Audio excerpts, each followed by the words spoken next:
In the vast galaxy, no one believed humans could successfully settle on an alien world. They were deemed too primitive, too barbaric, too inferior. But humans were about to defy those doubters, even at the cost of their lives.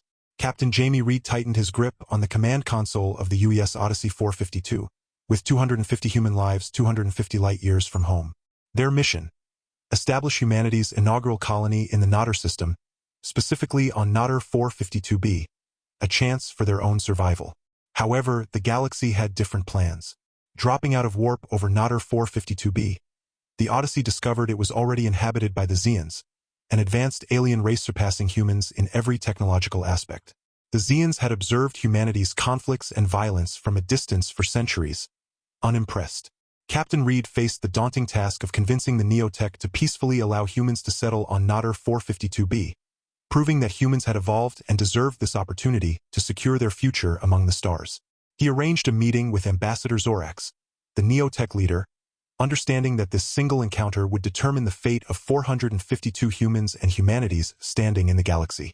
With the lives of his crew and the future of his species hanging in the balance, Reid took a deep breath and hailed the ambassador's ship. Meanwhile, back on Earth, reporters scrambled for the latest scoop on the Ziran rejection of humanity's colonization attempt. Articles flooded the net, spreading the news like wildfire. Social media buzzed with reactions. While some expressed sadness and disappointment over the failed Nadar mission, most were furious. How dare these lofty aliens deny humans their opportunity?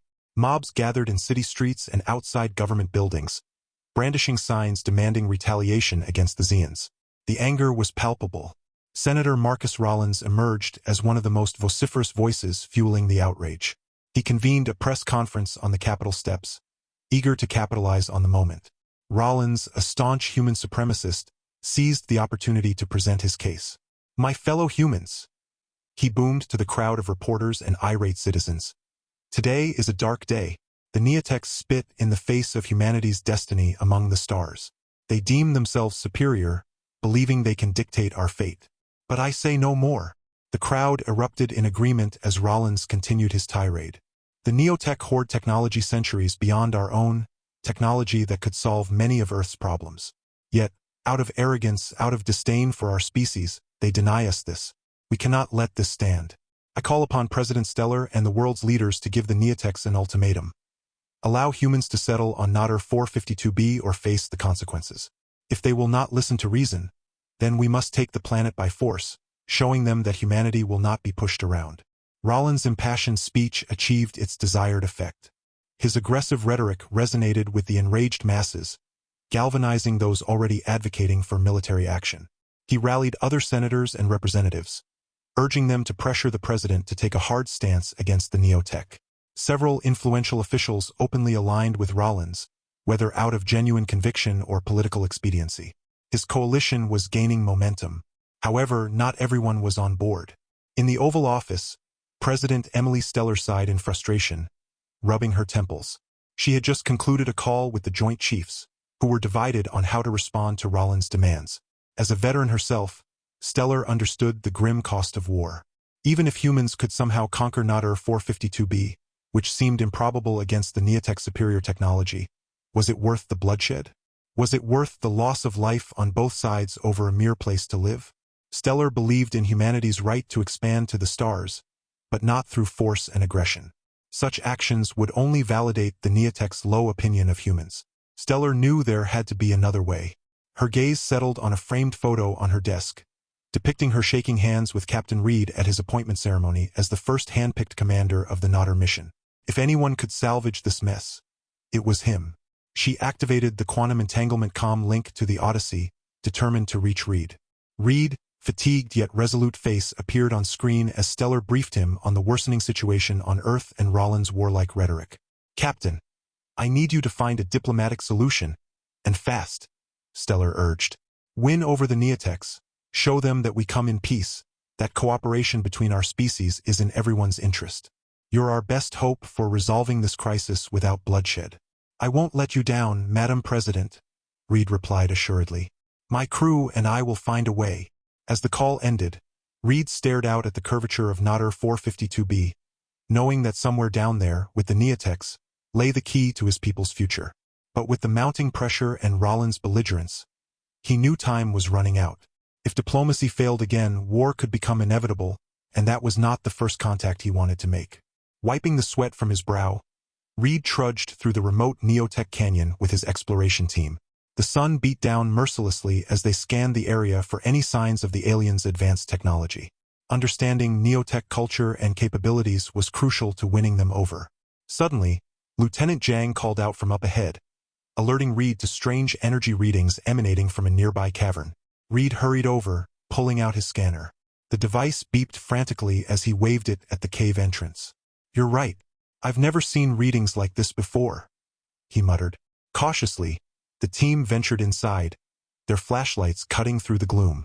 As they rounded a bend, they stopped short at the sight before them. A group of Neotech scientists bustling about a large, pulsing orb of blue energy hovering in the center of the cavern, cables and wires connecting it to various pieces of advanced-looking equipment. The lead Ziran, a tall, gray-skinned alien with piercing violet eyes, whirled to face them.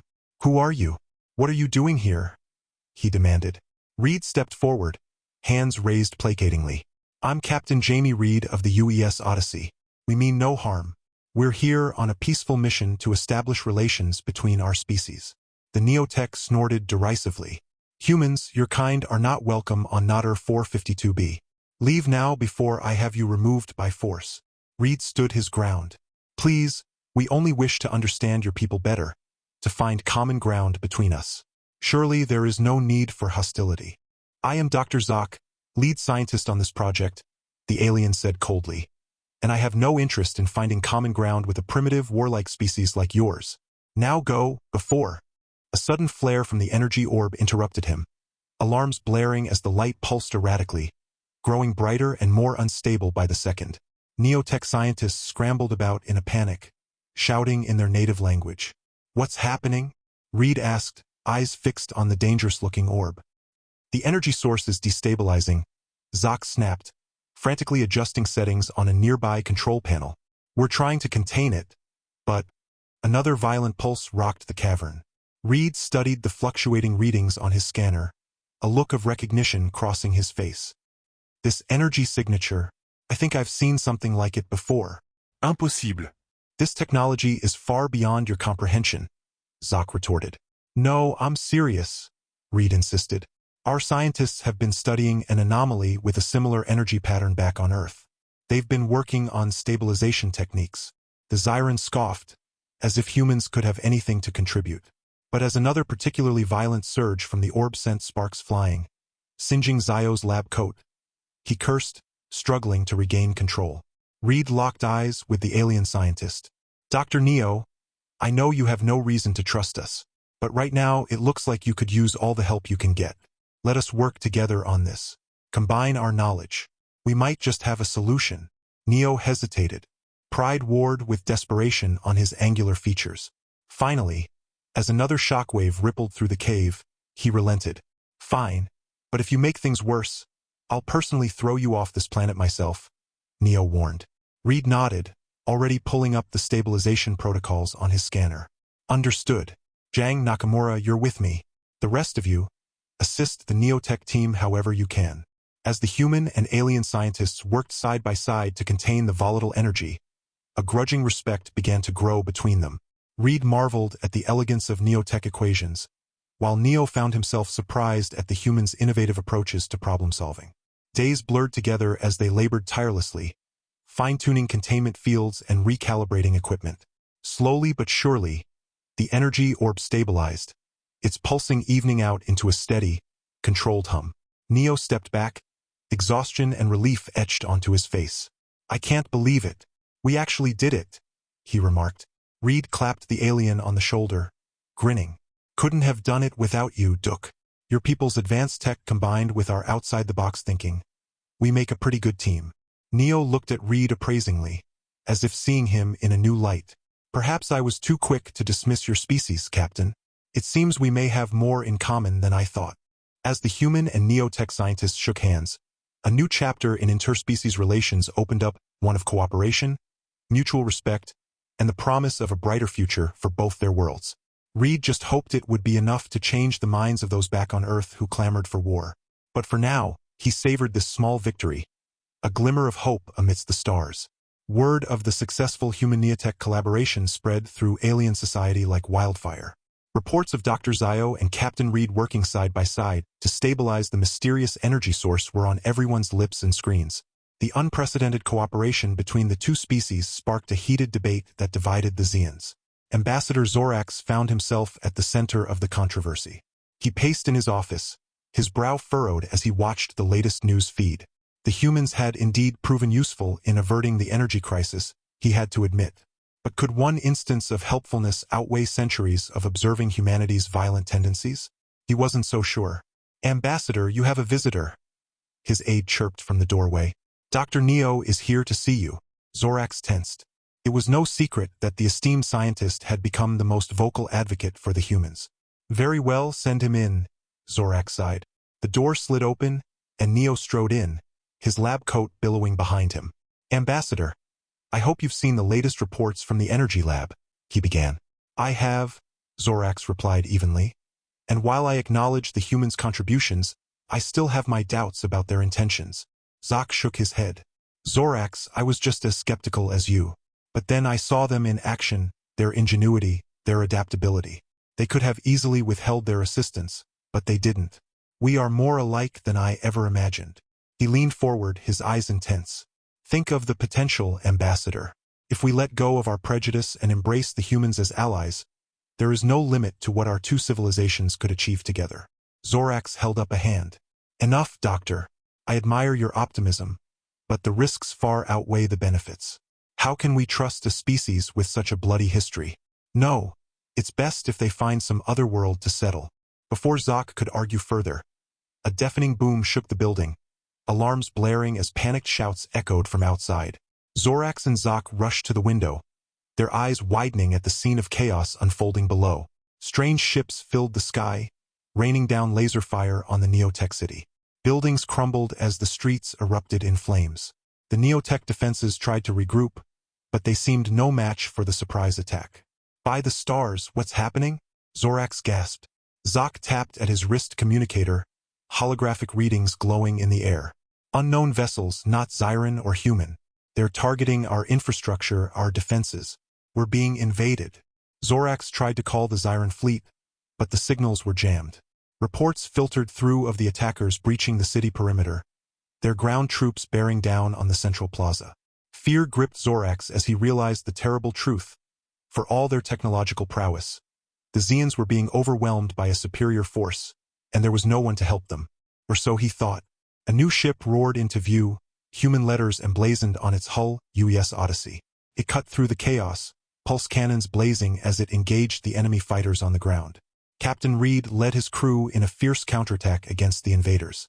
They moved with a fluid precision that belied their primitive image, their tactics adapting on the fly to a threat they couldn't have anticipated. Zorax and Neo watched in awe as a human strike team flanked a squadron of aliens, later identified as the Car, drawing their fire away from a trapped group of Neotech civilians. Reid himself charged into the fray, his plasma rifle flaring as he positioned himself between the Car and the would-be victims. As the battle raged around them, Zorax felt a strange mix of disbelief and humility. These humans, whom he had dismissed for so long, were risking everything to defend a city and a people not their own. They fought with a bravery and selflessness that shook him to his core. In that moment, something fundamental shifted in Zorax's perception. The humans were far more than the barbarians he had assumed them to be. They were staring down overwhelming odds, standing up for what was right even when the fate of their own colony was up in the air. Grabbing a blaster from his desk, Zorax turned to Neo with newfound determination. "Come, Doctor. If the humans can fight for us, the least we can do is fight beside them." Together, the ambassador and the scientist dashed into the battle-scarred streets as shots zipped past and human and Neotech voices rose together in defiance against the Car. Zorax realized that his view of humanity would never be the same, and perhaps, just perhaps, their presence on Nadar 452b wouldn't be a curse but a blessing in disguise. The smoke cleared over the battle-scarred streets of the Neotech capital. Captain Reid lowered his plasma rifle, the barrel still glowing hot from the firefight around him. The human and Neotech forces swept through the rubble, tending to the wounded and securing the area. The surprise attack by the Car had left the city reeling, but it had also forged an unlikely alliance between two once distrustful species. Ambassador Borat strode through the ruins, his robe singed and tattered. He approached Reid with a look of gratitude and newfound respect.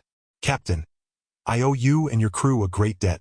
Your bravery and selflessness today have shown me the true nature of humanity.